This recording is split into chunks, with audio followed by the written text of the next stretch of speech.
Simula noong Enero, sunod-sunod na naging laman ng balita ang mga isdang may kakaibang itsura at may pambihirang laki. Naanod ang isang patay na oarfish sa dalampasigan ng Cagayan de Oro City. Isa na namang patay na oarfish ang natagpuan sa tabing dagat sa isang barangay sa Panglao, Bohol. Nakita ng mga mangisda ang mga isdang palutang-lutang sa dagat. Paniwala ng ilan, senyalis raw ito ng lindol at dilubyo. Pero sa mga sabi-sabi ng mga matanda, mayroon daw parating daw na makababalaghan daw. Nakita niyo po? Oo, kaya lang sabi namin, bakit nagdadala sa yung mga isda na gano'n. Hindi namin alam kung ano. Pero ano nga ba ang katotohanan sa likod ng mga pangyayaring ito?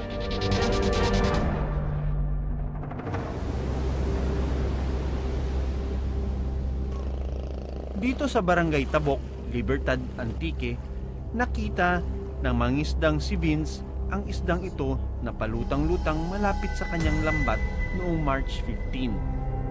Nakita namin to, patapos na kami maghila ng lambat namin, lumutang na siya sa unahan namin. Pagtapos, kinuha na lang namin ito, inikiutan namin ng bangka para makuha namin ito. Lumulutang na siya, patay na siya.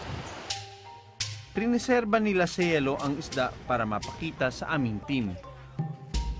Gusto raw sana nilang malaman kung ano ang posibleng kinamatay ng isda.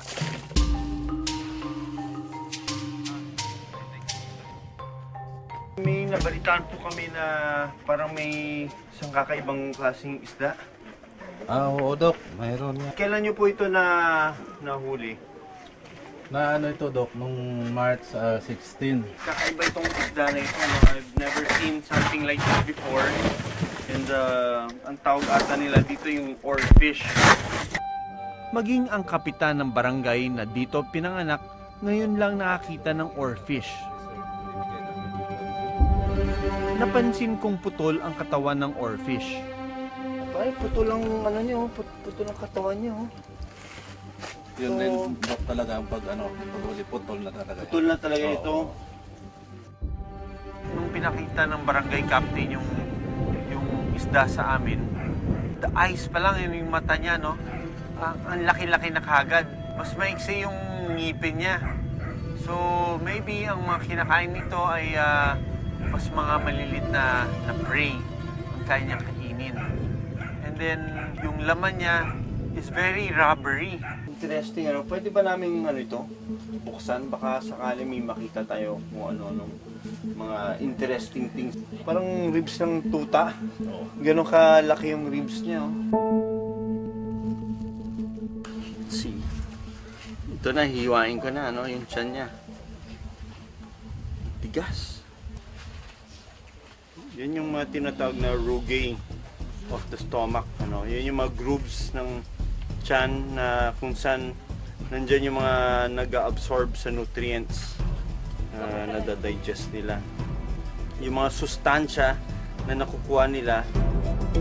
Then pagbukas namin, walang laman din yung tiyan niya.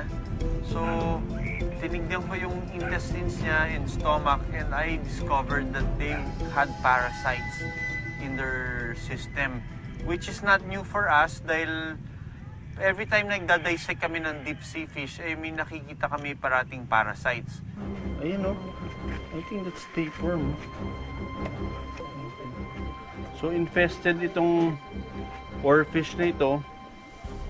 Pero hindi ako naniniwala na itong dahilan ng pagkamatay niya kasi karamihan ng mga wild animals kasama nila yun sa katawan nila itong mga internal parasites na ito.